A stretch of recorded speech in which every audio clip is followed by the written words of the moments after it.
Kegembiraan. Sederhananya gini, kegembiraan itu tuh ketidakhadiran kesedihan, ngono ya gampangnya ya.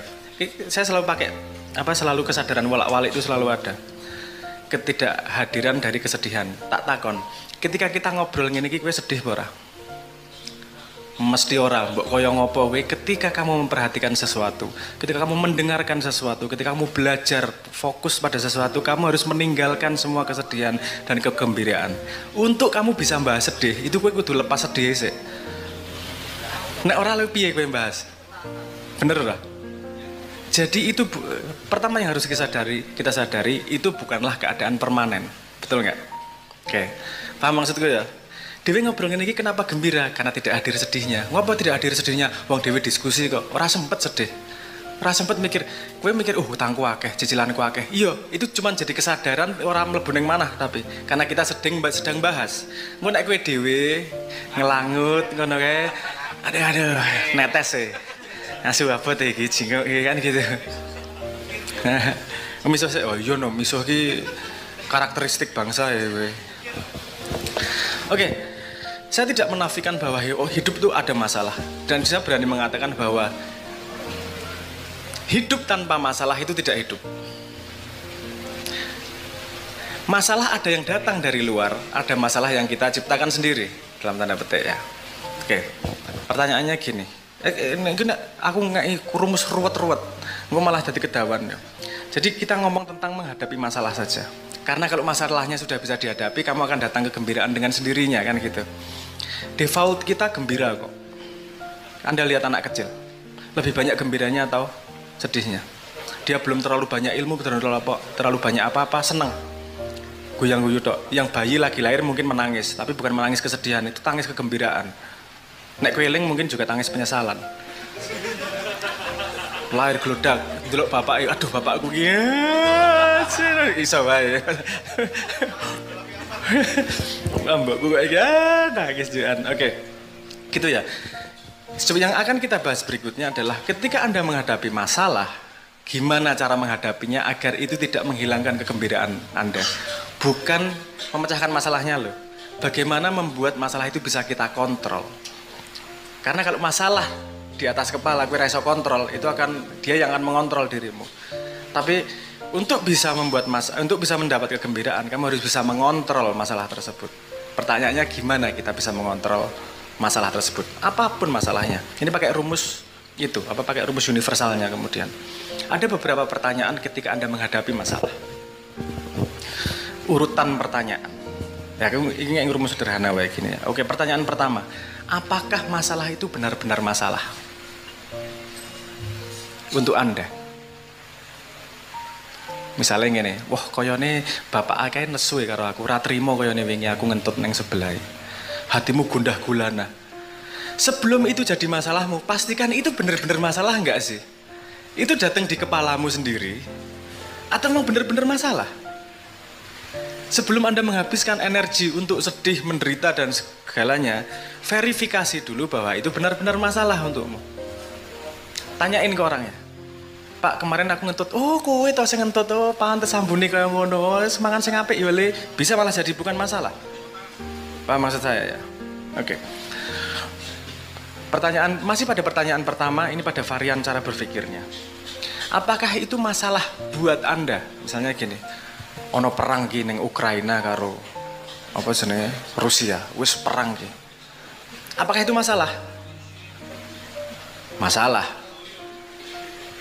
Sing tak takut ini aku nggak ngajak kamu jadi selfish ya, nggak ngajak kamu jadi egois ya. Tapi ini ngomong paling dasar dulu, karena Anda harus kontrol diri Anda sendiri. Itu masalahmu apa itu? Itu mempengaruhi gue ngising dadi angel, mempengaruhi golek pangan ora kira-kira? Masalah, Masalahmu itu kira-kira? Nek dudu masalahmu, yo aja ngentekke energi ngasih berbes mili lah. Dalam tanda petik. Ya, paham ya? Oke. Kalau ternyata gini, banyak cicilan.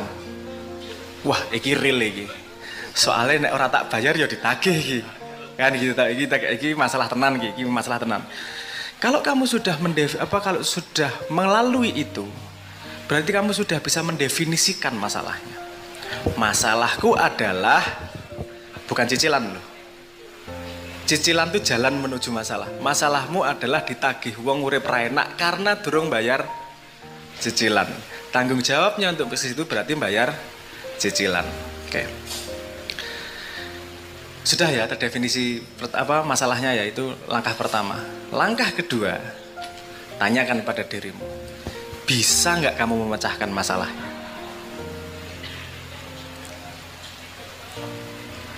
Kan ada dua kemungkinan, bisa atau tidak. Oke. Kalau bisa, pertanyaan berikutnya, mau atau enggak? Bisa belum tentu mau loh. Kue misalnya kue ada masalah cicilan, bisa enggak? Bisa. Caranya piye? Nyolong gone tonggo ngerampok lah yo iso. Loh, berarti Anda tidak mau melakukan itu. Ada cara-cara tertentu untuk memecahkan masalah. Berarti ada limitasi. Tidak semua cara bisa dipakai untuk bisa memecahkan masalah. Kamu mau memecahkan masalah dan cari yang bisa memecahkan masalah tersebut.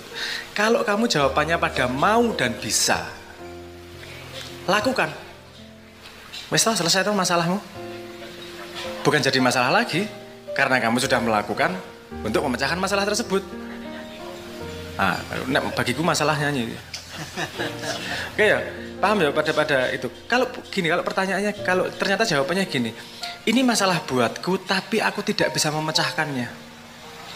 Contohnya, ibumu misalnya wes pikun, terus kamu dikaploki nek tangi turu, masalah itu. Sopo kowe? Pok, wes. Ya ini absurd ya, maksudnya aku ngasih contoh yang absurd ya. Tapi mungkin kan terjadi. Lho kowe guyu kualat lho, kowe engko suwe-suwe kelakon ngono. Ora sebelah bendalik. Saya kasih contoh yang agak ekstrim nih.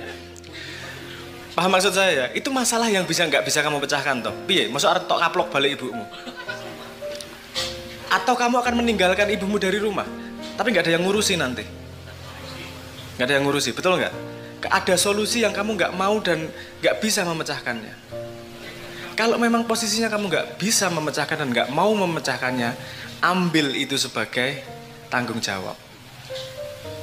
Yo, wes aku dikaploki bendino, siap karo ibuku, karena ini adalah bagian dari tanggung jawabku. Aku siap hidup dengan ini seumur hidup. Ketika kamu sudah mendeklarasikan itu sebagai tanggung jawab, wes itu masalah. Ya wes tak, wes sengaja kok. Masalah itu kalau kamu mendapat kesusahan yang kamu tidak mau menerimanya. Tapi kalau kamu kesusahan yang kamu bersedia menerimanya, wes ora masalah. Kerja ki emang gampang, susah ra? Nek ono pilihan itu dit kerja karo ora kerja. Lak milih ongkang-ongkang itu dit ngono to? Pikirane. Kipas-kipas itu dit 12 miliar ngono. Bar ku ditangkep ya ora apa-apa wis, tapi lah. Enggak, tapi intinya oke lah, saya akan melakukan pekerjaan untuk duit nggak enak nih. Kalau mau tanya, saya nggak mau pekerjaan ini, yang ini nggak suka saya. Tapi saya akan melakukan itu untuk sebuah tanggung jawab. Kan wis ora masalah, karena kamu tahu apa yang kamu lakukan. Banyak masalah itu datang karena kamu harus melakukan sesuatu yang kamu tidak tahu mengapa kamu melakukan. Ketika kowe wis ngerti ngopo nglakoni, yo sok-sok angel. Kowe tak kon nyekel tai gelem ra? Jawaban, kowe kan nyekel tai gelem ra? Ora gelem, yo wis rasah cewek. Loh, kadang-kadang nyekel tai itu kebutuhan untuk sesuatu yang lebih besar, bener nggak? Yo, taimu, tak tanya ibumu misalnya, ayo, butuh tak cewek, gelem ora kira-kira? Loh, ya kan, gini loh, ada hal yang sangat berat kita lakukan, tapi kita tahu bahwa kita harus melakukan itu untuk sebuah tujuan sesuatu yang memang kita sengaja pegang. Oke, tanggung jawabku ini. Apakah dia berat? Iya. Apakah dia tidak enak? Iya. Tapi apakah dia kemudian mengurangi kegembiraanmu? Kan jadi enggak. Itu bukan lagi jadi beban yang mengurangi kegembiraan, tapi itu jadi beban yang malah menambah makna dalam hidupmu. Karena kegembiraan bukan datang dari kembang api aja loh. Ada kegembiraan yang sebentar. Contohnya, kegembiraan sebentar itu menang. Menang aku. Bertahan berapa lama sih kegembiraan dari kemenangan? Ora suwe itu. Tapi kegembiraan memecahkan masalah itu jauh lebih panjang. Wow, memecahkan masalah ya.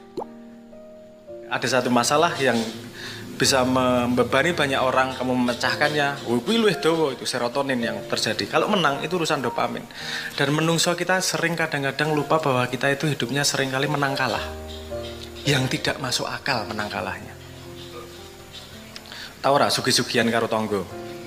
Ayu-ayuan pacar karo apa senenge kancamu. Misalnya, tahu? Ini yang paling sederhana kayak sugi-sugian.